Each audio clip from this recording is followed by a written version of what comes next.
Okay, firstly, I just wanted to acknowledge that being on Lately Dene's traditional territory and the warm welcome by the chief. And I also want to acknowledge Chief Louine for her very kind words on the clan houses.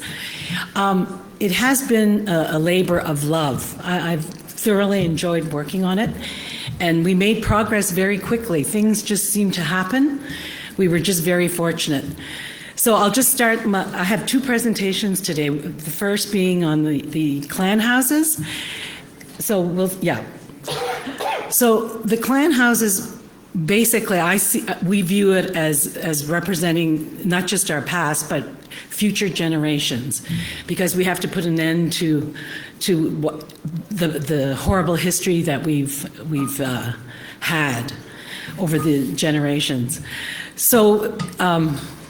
Clan houses basically represent both prevention and protection. And I say here for the next 7 generations, because of all the damage and the results of colonialism, we want to change that. Our children will be protected from here once the clan houses are established. So a bit of background, I did, Chief Louine was correct in that I had to first conduct research, but I wanted to do it on the pre-contact history, and there wasn't that much information out there. But I did find some very good records from various anthropologists and from just speaking to elders and learning that the clan houses in pre-contact days, they always looked after the children. Children were constantly protected through clan groups and kinship groups. So that's a very important point in when we do assume jurisdiction over our laws again. That will be a pivotal part of the law. So the protection of the child's cultural connection and their sense of belonging and safety is key, because that's what the clan houses represented in the past. So we're using the clan houses actually as a starting point for exercising our inherent right. And that inherent right, of course, has been expressed now through legislation, C-91. That legislation is actually unprecedented. It's the first time in history that a piece of law has recognized our inherent right, which is protected in the Constitution of Canada, Section 35. Section 35 rights basically means no new government can come along and take away those rights because they're entrenched in the Constitution. And that was a hard-fought fight way back in the day when Section 35 was first recognized. It was a big fight then. So the fact that it's, we have that protection, the constitutional protection, I think is very important. So what we did with the clan houses was we used the national standards that came out of that law, which emphasized cultural continuity. And that was, the drafters of the day made sure that that was in there. And that safety, the safety of the child was primary. It was critical to exercising our laws. So that is part of the future laws that we'll reassume someday. So the clan houses represent, like I say, past wise practices, and that'll, make up and inform your future laws. So how it started is we made applications to CHRT 41. I made 7 applications. I went to all the communities, checked out the land and where the ideal locations would be. And that was a fun exercise, actually. I enjoyed it. The first one I went to was Nitai Bun. So the chief and I went out. We had 3 reserve dogs with us. And we were all over the place. And I think I had heels on again. I didn't bring my rubber boots. So anyway, that's how we started. We made the 7 applications. Much to my surprise, ISK approved all of them. to the tune of about 70 million. But we have 2 more applications that were for late applicants, so that'll go up considerably. So there's 2 more member nations that I'm applying for. So that number will obviously go up. The date for the clan houses, the actual construction of the clan houses will be 2025. So next slide. Oh, I call this breaking ground. So soon we'll be breaking ground on the clan houses. But the point I wanted to make about breaking ground is actually 2 points. Breaking ground is actually, we're the first people that are using the clan houses to achieve governance of our laws. Nobody else is doing it across the country. We're the first. And these laws, well, it's not really, the other point I was going to make about the breaking new ground is this is also the theme of our conference, is making history together. So this is a first with the clan houses. And then with the clan houses, we have to enter coordination agreements, they're called, under the Act, and then go negotiate with the province and the federal government for these coordination agreements, and that'll happen in a few years. The coordination agreements basically give us paramountcy of our laws over that of the province or the federal government. Or if there's any inconsistencies, it's always our laws that will prevail. So that's the most important thing, I think, about the coordination agreements. Next slide. Okay, so the work has already begun. Most member nations should have received their funding letters by now for the first stage, and the first stage is feasibility. So we're well underway doing feasibility. The engineers and architects that have been to most of the communities, but that work will continue in the next, till the end of the fiscal year. Then we go into the design phase, which is so exciting, and all the communities that we've gone to, everyone is just dreaming really big about the clan houses. And the clan houses, I might mention, has been a vision of CSFS for 30 years. It's always been their vision. But this, we finally had the opportunity with the CHRT 41 applications. And like I said, they've all been approved. The next phase is design. That's phase 2. Then we go to construction, then post-construction. Okay, next slide. Oh, I didn't mean to have such an imposing picture of the Supreme Court. But the only concern that we have is the decision that will come down from the Supreme Court, because it was challenged by the Quebec Court of Appeal. The only good thing that came out of the Court of Appeal decision was the fact that they recognized that we, Aboriginal people across the country, have the Aboriginal right to take care of our own children and our families, and that it is entrenched in the Constitution. So Quebec Court of Appeal did agree with that. So that means we have that universal right to look after our children. That will be determined at the Supreme Court. What Quebec is challenging is the coordination agreements. The coordination agreements are under Section 20. They're challenging Sections 21 and 22.3 of the Act that was passed, the C-92.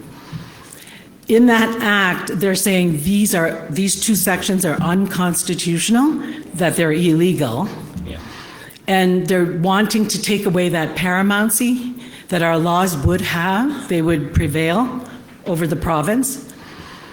And they, in their arguments before the court, they said that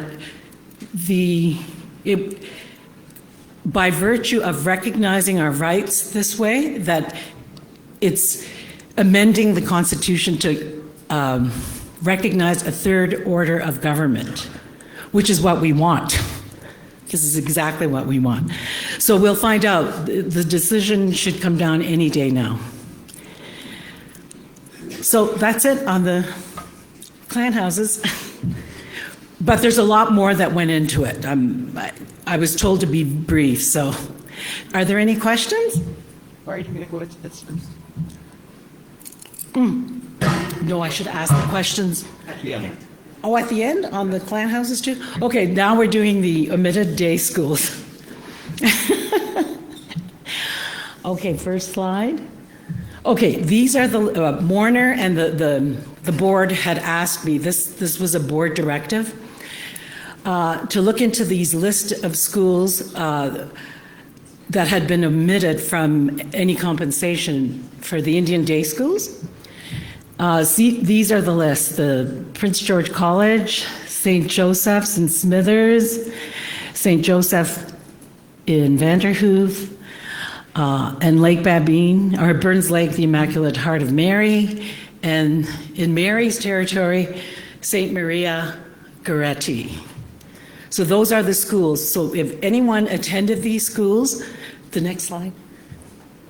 I sort of have to read some of this because these are instructions that came from the lawyer. It's Radcliffe and Company, who will be working on what we're hoping will be a class action suit because of the fact that you did not get compensation despite suffering abuses at these schools.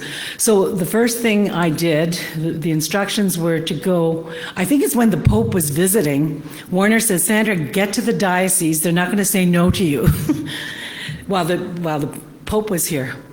So sure enough, they let me in, let me review all the records, and I think they only allowed me to take photographs, and I took about 5,000 of them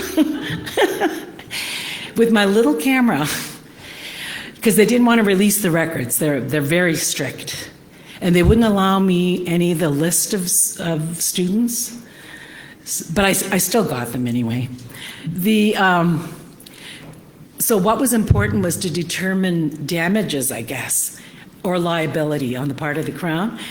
So with these joint schools, or the Catholic Church and the federal government went into agreements, contracts, and they were worth millions of dollars, or hundreds of thousands of dollars.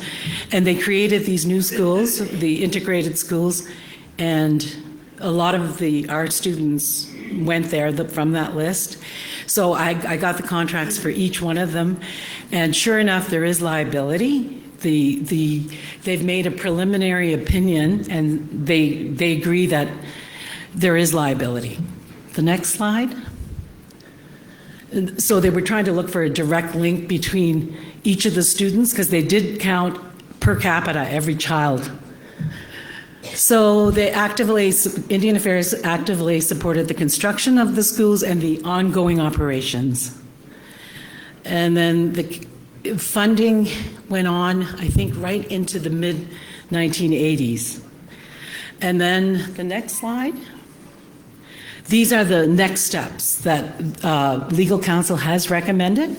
So, and they're very precise. They want us to do a call out to all the communities for all those who attended an Indian day school, of course, Indigenous identity, of course, or anyone who attended an integrated school run by the Catholic Church or the Diocese of Prince George, Prince Rupert. They used to have their offices in Prince Rupert, but they moved them to Prince George. And the period she's looking for is between the late 1950s and 1986, when the school administered responsibilities.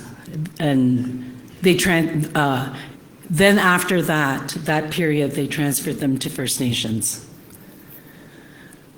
So the interviews with the former students, what they're looking for is those that suffered abuse while attending the school.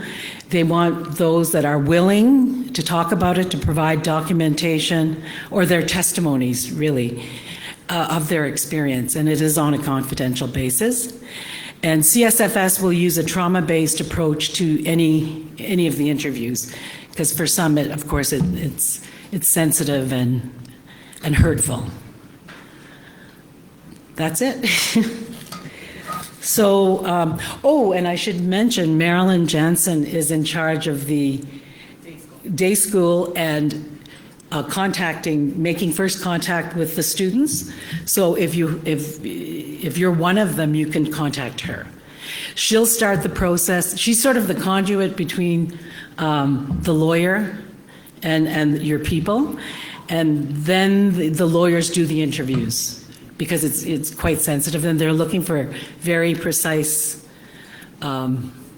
experiences, I guess, to qualify for the damages.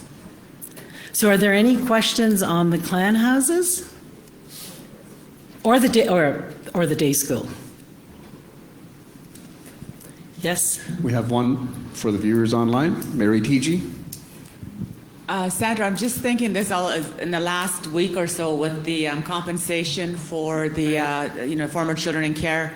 One of the things that we learned from the residential school experiences, definitely heard loud and clear, not only about those mental health supports, but also one of the huge things which we really fought to have and set as precedent was, instead of telling the horrible, horrific story to lawyers and re-traumatizing, what we did is actually we pushed to have almost like a criteria where they wouldn't have to tell their stories.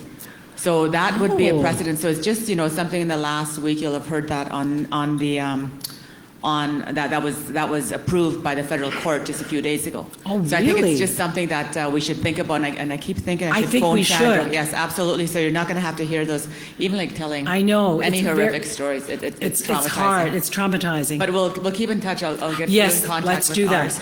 So we'll have to notify the lawyer as well. Yeah, about that different approach. And we have some questions or comments from the online format. Just one question from online. If you could just recap, Sandra. This person said, I was in St. Joseph in Smithers. What do I need to do? Oh, you need to talk to Marilyn Jansen, and then she'll organize either an interview or whatever approach we decide to take. Can I jump in? Oh, yes, jump in. So Marilyn, before you go, contact information, your email and your phone number. How's that? I could put your No is not a dirty word. So no, I'm not sharing that information yet. I am catching up to this process that was started by Sandra and Warner, that was directed by the board. And what we are looking for at this point is basic information. Did you attend one of these schools? Did you attend in the years where the federal government was paying, which was listed in the presentation? And are you willing to speak to a lawyer for this class action? We're not getting into testimonials right away because of all of the sensitive information and the re-traumatizing. We don't want to do that. So we are very aware that we want to be precise in how we collect information. And I will work with the communications team to make sure that everybody who knows how to submit that information to us in the beginning. Okay? Thanks. Sandra, you're still here. Yeah. Unless there's no other questions. Yeah, so I have Chief of Cheslata to make a comment. Okay. Thank you. So, Sandra, thank you for all your work again. I know she was very brief, and I know it was Warner Adam that told her to be brief, pretty sure.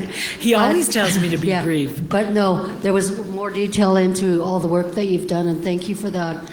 I'm just wondering, when you were talking about the ruling that's going to come down from the Supreme Court on the piece, right, with regards to the clan houses, how will that affect the allocation? Is there any kind of a risk of us? I don't think it'll. No, I don't think it'll affect the allocation, like the 70 million. Okay. No, that will go forward. What the legislation, I feel very optimistic about the Supreme Court decision. I think it's going to come down in our favor, but I'm an optimist. So because of the fact that Quebec Court of Appeal already agreed that we have that universal right to look after our children. So that was intact. And which means that you won't have to prove Aboriginal rights to look after your children using the Vanderpeet decision and all those court cases. It's a piecemeal approach. This accepts the universal fact that we took care of our children. Before contact, it's based on our inherent right, which is protected in the Constitution. So we don't want to lose that. We don't want to lose the third order of government, which is really under Section 22(3) of the Act, which states that our laws prevail over everyone's, and that it's our law. So and then we're sort of recognized as a third order of government, which is what we've always wanted. Thank you. Second question is in regards to the day schools. Yes. Is there like a toolkit that people can look at to kind of let them understand like federal versus provincial funding for the day schools and how yes, we could probably prepare a backgrounder. Like a briefing note? A briefing like note, that, yes, to explain how it originated. Sorry. Yeah. So yeah. For us as leaders back in community, we have to advise our community members on what the next steps are. So that would be very helpful for us in community. And the second question would be for Marilyn, and it is in working with the day school survivors that may have trauma. And I know you said there's preliminary steps to go in, but if it gets to the point where they're doing testimony and brings up the old wounds again, is there or is there a trauma piece set up in there where they can deal with that? Thank you. Absolutely. And before we even get to the testimonials, we want to make sure that we're screening appropriately. Are you Indigenous? Did you attend one of those schools listed between the time frame where the federal government was paying for basically those seats? So we're looking for very specific people. And if yes, are you willing to speak to the lawyer to provide testimony? If the answer is yes, then using our Indian Residential School Survivor Support Program to make sure that people are supported in a way that they need to be. How that looks for each individual is going to be very different. We do have trauma-informed counselors, we have IRS support workers, we have addictions workers, we have elders who are able to support people in telling their story. But even before we get to telling their story, we'll figure out the tools that are needed for people to say it in the safest way possible. Thanks. So before we go further, we have a question from the floor, then we'll go to online, but we'll go to the question on the floor first from Debbie West, Council Member of Lake Babine and Member of the Board. Debbie. Thank you, David.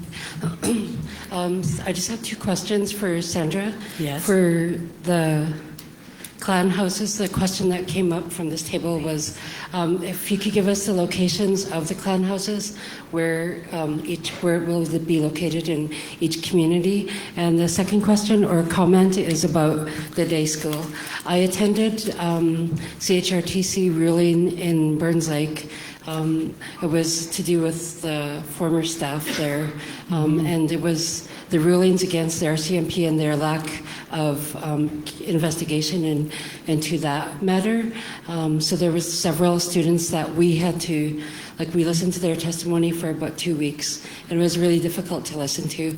But from that, we had more people from the community who came forward and stated that they've attended the Immaculate School and yes. All the way up until you said 1986. Yes. So I just wanted to make that comment that there's another class action lawsuit, plus there's other members that have expressed interest and stated that they have attended.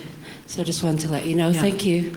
No, thank you. I'm glad you brought that up, because what the lawyer is actually looking into right now is the CHRT ruling to see if we could become part of that process. So she's still working on that. But I think because it's just the RCMP, she thought we might still have to go that separate route of a class action. And they're not class action lawyers, so they're right now looking for class action lawyers.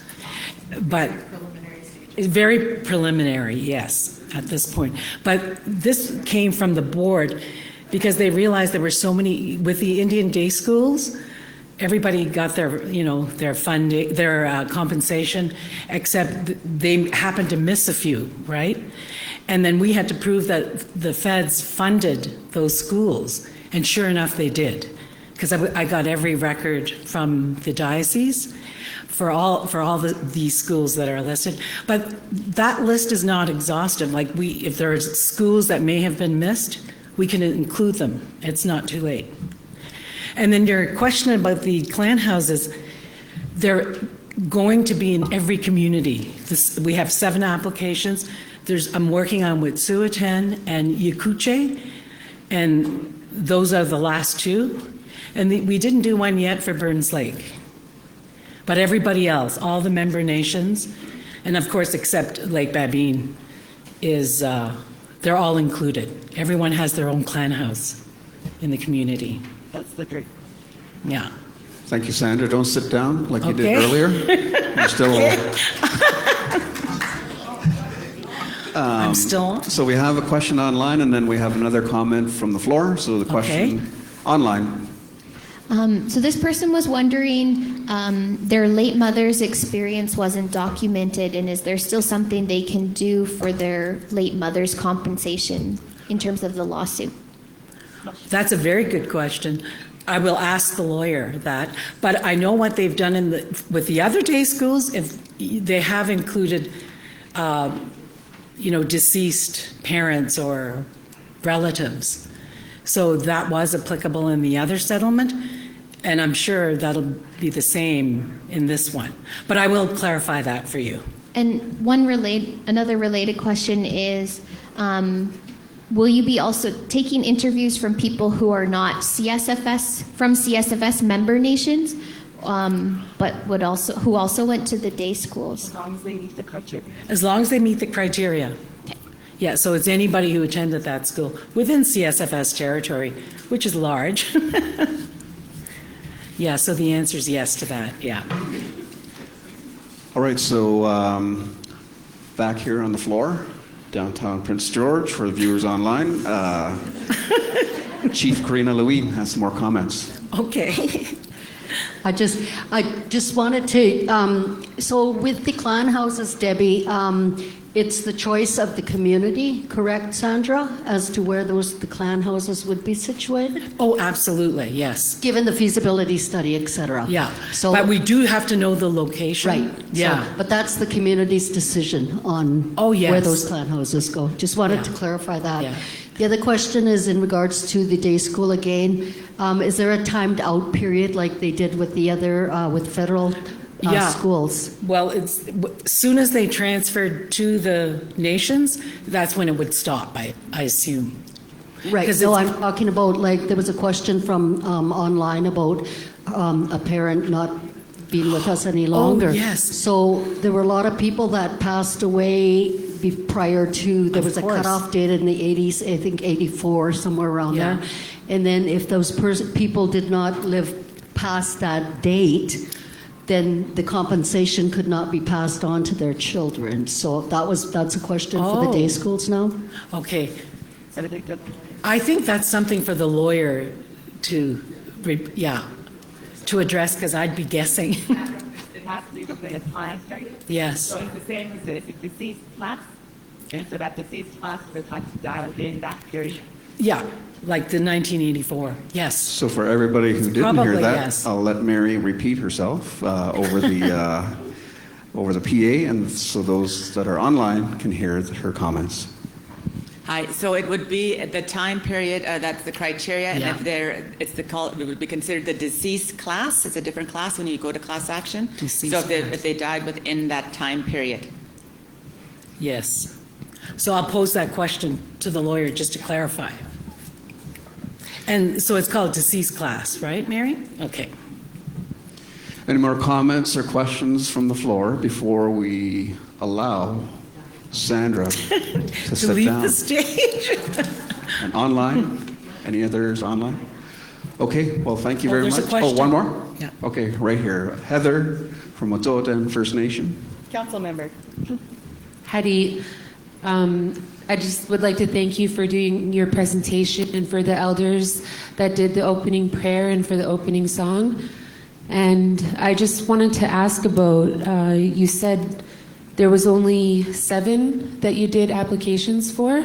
Yes. So that kind of equals out to 10 million per application. Yeah.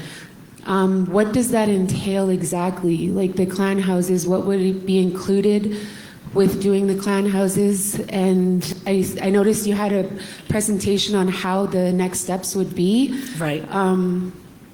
Doing presentation in community would be amazing. I'd like to Sure.